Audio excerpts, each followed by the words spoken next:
Good evening everyone, my name is Paul Billingham and welcome to my little box room where I like to perform my magic and my music in.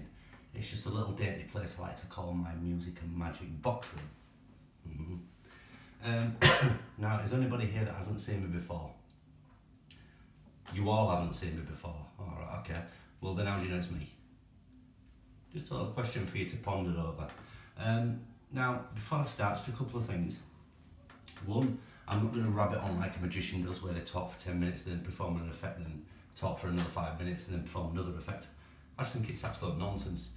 No need for it. I'm a man of simple pleasures. I just like to crack on and get the magic over and done with, and then I can get to the bar and get drunk. With the man of many pleasures, simple pleasures as well. I like to have a drink, and I like to have a smoke, and I like to entertain myself anyhow. So I'm going to carry on by having a drink of that. And like I said, you might see me reach for a smoke throughout the performance. That's just the way I am. You also might hear voices because the camera's positioned by the door, so that means anything outside you'll probably hear. But we're not bothered about what goes on out there because we just want to know what's the magic inside here. And I'm going to carry on for you right now. Now, what I'm going to do first is an effect that came about because of a conversation that I had with a friend of mine about 3 or 4 months ago. And he asked me a question. He said, Paul, he said, being a magician, he says, can you possibly cheat at cards? And my first reaction was, of course. I told him I do not cheat at cards that much. But I did say to him, I said, well, what do you mean? In what way do you mean by cheating? And he said, well, basically, he said, could you go into a casino and then at the end of the night come out with more money than you went in with? Not by fluke, but by, you know, manipulating the cards. He said, oh, you know, possibly if he was having friends and family around and you were playing cards for money, he said, could you swindle it so you win the money? And I thought, well, to be honest, if you're a magician, you know sleight of hand. If you know sleight of hand, then you can manipulate the cards. And if you can manipulate the cards, then of course anything is possible. Now, he wanted to know more of an explanation on this, and so I decided to show him a demonstration. And what I'm going to do is I'm going to show you the exact same demonstration that I showed him, you know, 4 months ago. So it goes like this. Nice deck of cards.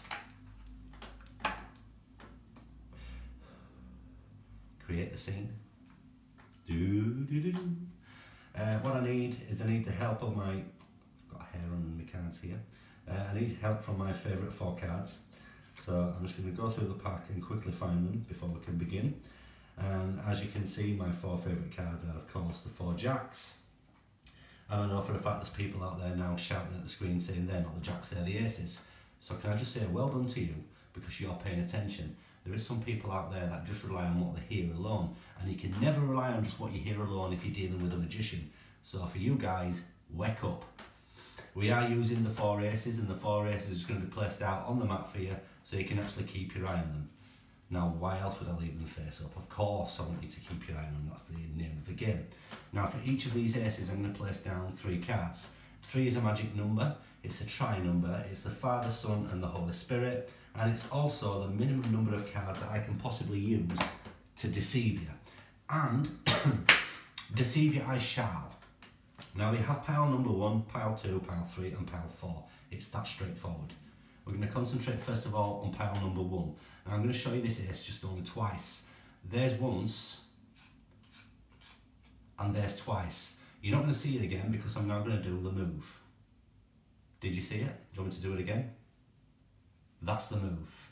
Because now I've made the first ace absolutely vanish.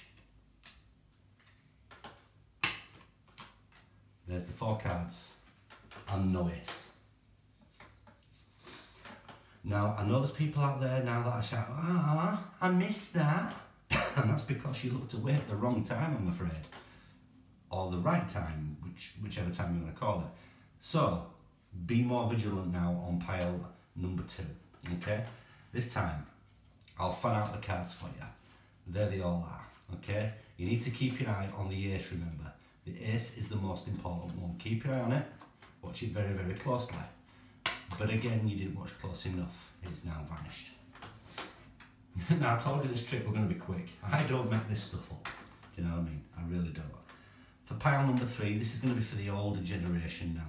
Now, as you know, the older generation, as you get older, your body gets slower, but the world around you seems to speed up. And as a point of view from even a younger person, you know, sleight of hand is quicker than the eye. So just imagine how these older people are feeling. So this pile is for you, my dearies. So make sure you get your glasses on. Are we ready? Okie dokie. Pile number 3. For the old ones, but for everybody as well. Now I'm going to go very, very slow with this. So there is the ace, and there is the other 3 cards. Once again, there is the other 3 cards, and there is the ace. Now I can't say fairer than that. That is 4 cards. But again, even for the oldies, make sure you keep your eye on the ace. Watch really, really closely. This is going to happen on the 3rd time. You see, there's 1, there's 2, and there is 3. Again, it vanishes. Which then, after completing 3 piles, leads me on to the question which started all this madness off. And that was, Paul, being a magician, can you possibly cheat at cards? Well, from a magician's point of view, my answer would have to be yes. And the simple reason is because I never lose. Thank you very much. Now, I have actually been into magic now since I was a young nipper, probably from around about the age of, I don't know, maybe 6, 7.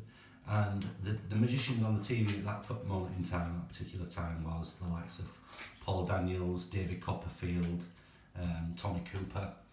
And at that time I had 2 magic books, and one was from Paul Daniels and one was from Tommy Cooper, and the books were based on self-working mathematical card tricks. And as a youngster, I threw myself into these books and managed to learn a couple of the effects, or a few of the effects.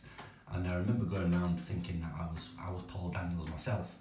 Looking back on it now, I must have thought that the adults must have thought, bloody hell, I wish you'd pack it in with these cards. But it's only since the last 8 or 9 years really when I've been really getting into using proper sleight of hand, proper magic. Now, my love for magic has always been with a deck of cards. I started out doing sleight of hand with a deck of cards, and to be honest now, 99.9% of the time I only use a deck of cards now. But I did go through a stage quite a few years back when I started getting into using coins. Now, the only snag to this was that I was never really good at using sleight of hand with coins. Basically, I just couldn't get my hands around it, to be honest. So that soon passed. But there was one effect that was called Coin Matrix, and I absolutely thought this was a fantastic effect because the effect was quick, it was very, very visual and very, very powerful. It was strong, strong magic. And the reason that I love this effect and still do it to this day is because it uses 4 coins, but it also uses 4 cards as well.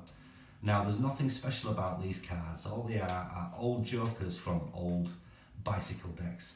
And there's nothing special about the coins either, because all they are just UK 1-penny coins.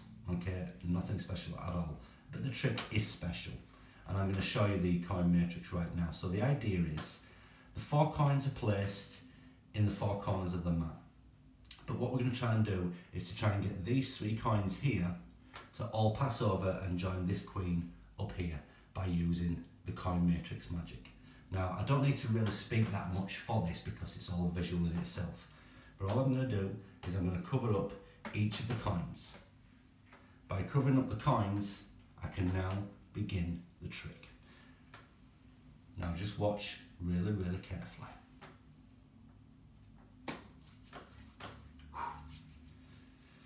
Here we go then.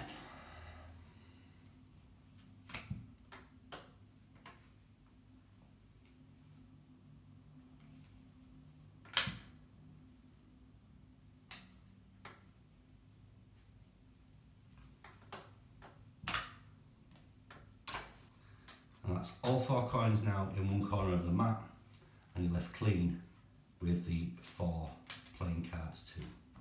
And that is Coin Matrix. I thank you. Now we're all enjoying ourselves, we're all having a good time.